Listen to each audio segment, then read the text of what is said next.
You think it's a clickbait, right? Don't worry, it's not. Well, unless of course you want to learn Six Sigma in 30 minutes just before the job interview, or you want to study the whole book 2 hours before the exam. Sorry guys, it's way too late. But let me show you 4 easy steps on how you can learn any skill fast, including a secret ingredient. But let's not get ahead of ourselves. Come on, let's go.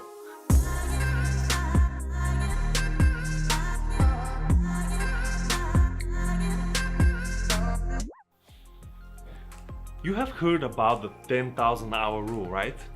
The one where you just invest 10,000 hours in something and you become a very good expert at it. So, for example, like a heart surgeon or something. So, in theory, if you really want to learn something fast, you just have to invest more hours during the day. And then the 10,000 hours will just pass faster, right? Wrong. If anybody tells you that you're going to learn this or that for that many hours, they're probably lying. Because there's a huge difference between dedicating 10,000 hours or 10,000 quality hours. That's the big difference. And also, as Josh Kaufman points out in his TED Talk, that I'm gonna link down below, it's not necessary to study or to learn a skill in 10,000 hours. This is like a very high expert level, but really in life, how often do you want to become an expert on something? He actually claims that you can get good at something in just 20 hours. The fact of the matter is that you are going to decide the level of expertise that you want to reach when learning something new. But now I'm gonna show you 4 easy steps, 4 principles that you need to follow when learning whatever it is. And that will guarantee you that you're going to learn fast and also you're going to learn with quality. Or in other words, this skill will stick with you for the rest of your life. Now let's jump into the computer and I'm gonna show you the first step. Let's go.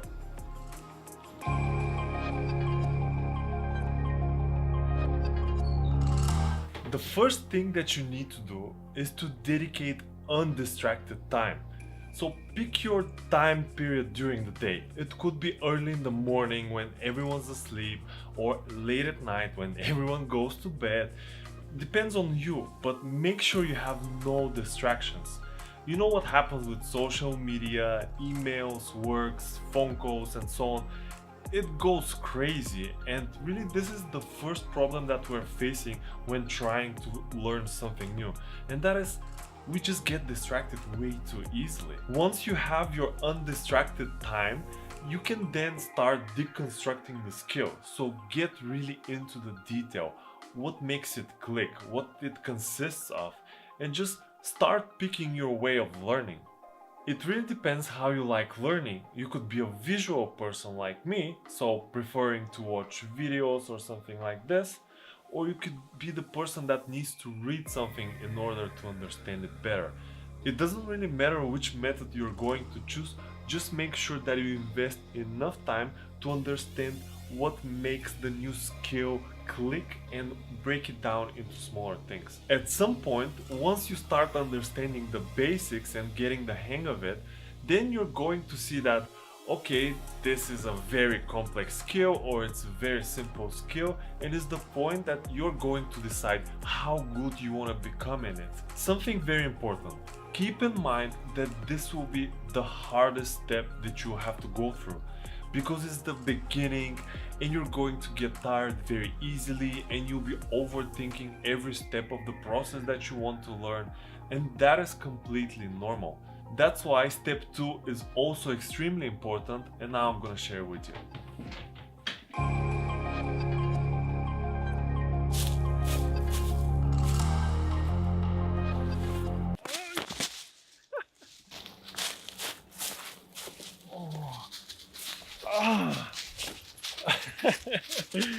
Yeah, just take breaks. Right. it is extremely important to take breaks. Have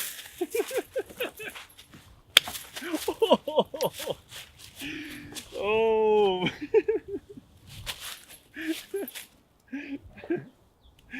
sit, sit, good boy. Have you ever been in a place where you read and you read and you read, and at some point you cannot remember anything, or you're like, I don't understand this? Well, these are the moments that you have to take breaks. And the thing is that once you get a break, the next day everything happens so easy like this, like takes you 30 seconds to read something or to understand something. And that is quite normal, and it's a phenomenon that is called the dip. And in the next video I'm gonna share with you more about the dip and how you can deal with it and how you can anticipate it in your life. Let me show you how the dip works. We always learn in phases, and there are highs, and then we go into the low until we continue to a higher high. And the dip is basically the low part and happens every once in a while. Think of it as an upgoing spiral. So as you pass every dip, little by little, you get better. So in order to make sure that you don't get stuck in it and you're like, what the hell, I'm not going to learn anything, just take a break. Don't be too hard on yourself, and you'll see that everything after the dip passes will happen much easily, and you'll be able to move to the next level. And this is mainly because the brain works as a muscle. So as we train it, it goes into cycles that it's tired and it cannot do anymore, then it recovers, it makes new connections, and then you can learn even more. So expect the dip, take breaks, and then move to the next step, which we're gonna share with you now.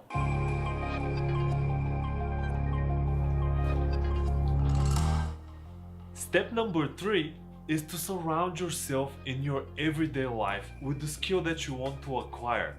And let me tell you what I mean by that.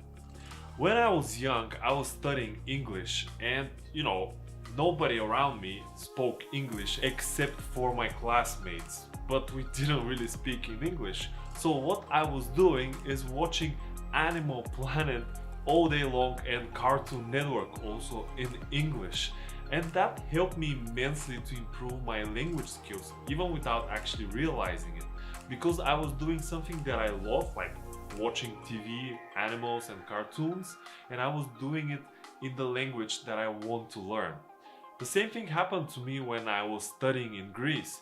So everything around me was Greek, and I wanted to learn that language, so all the environment around me helped me to learn faster. But what if you cannot travel to the country just to learn the language? Or maybe you want to become an astronaut and you cannot go to NASA right away.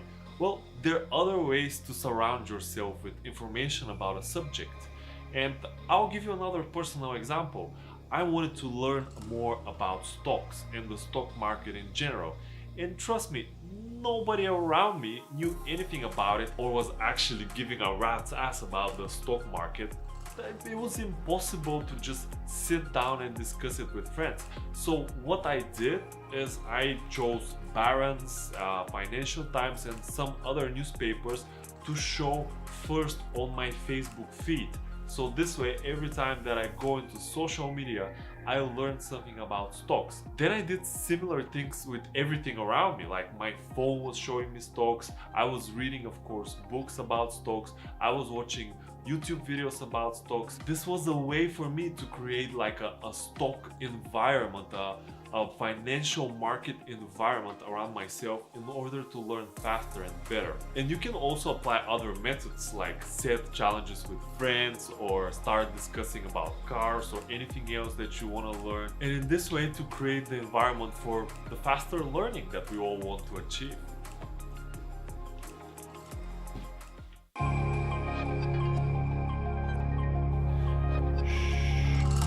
This last one is the secret ingredient. Passion, Strast, Leidenschaft. pathos, la pasión. This is something that nobody talks about, but passion makes a huge difference when acquiring new skills. Usually we have passion for the first 5 minutes of learning. Then we get into the first issue, the first problem, the first difficulty, and we're out of passion, let's say, and we are not ready to invest all the energy in learning. But if you generically have passion about the subject or the skill that you want to learn, it makes it so much easier, and it will help you overcome all the issues that you're going to face in the near future when learning. This is something that immensely increases the speed of learning of your brain and of your body. It just wants to get the knowledge faster. Once you're in the passion zone, you're like, yeah, I want to do this. Which on the other hand brings the result that you want to see faster, and this just motivates you more and more to learn. So if you start learning something with great passion and you manage to maintain it, this will take you through the first dip that we talked to and all other adversities that you're going to face. And after that, your passion and your motivation are only going to increase and will speed up the learning curve. Just because I really like you guys, I'm gonna share with you another secret ingredient. And David Eagleman explains it very well in his book, The Brain, The Story of You. It goes like this: we have the conscious mind and the unconscious mind. And the one that is conscious is like all the active things that are happening and you can register and you're actively, consciously doing. And the unconscious one is like all the things that happen in the background. And in order to become very good at something, it just needs to move from the conscious mind to the unconscious mind. And let me give you an example. You know the baseball guys, the batters that they hit the ball or bats the ball or whatever it's called? It's impossible for them to calculate and to react on time to hit the ball if they do it with their conscious mind. And they have done this so many times that the whole activity, the whole calculation and everything that happens is done by the unconscious mind, which is much faster. So they're basically hitting as a habit or something like this. It becomes a habit, and the only way to achieve this is basically to just follow the steps that we just discussed, which are dedicate undistracted time for learning, then take some breaks and expect the dip of learning. Surround yourself with information and people that can help you discuss and grow the skill that you're trying to acquire. And of course, do everything with passion. This makes a huge difference. And that is pretty much everything for this video, guys. I hope you enjoyed it. You know what to do with the subscribe button.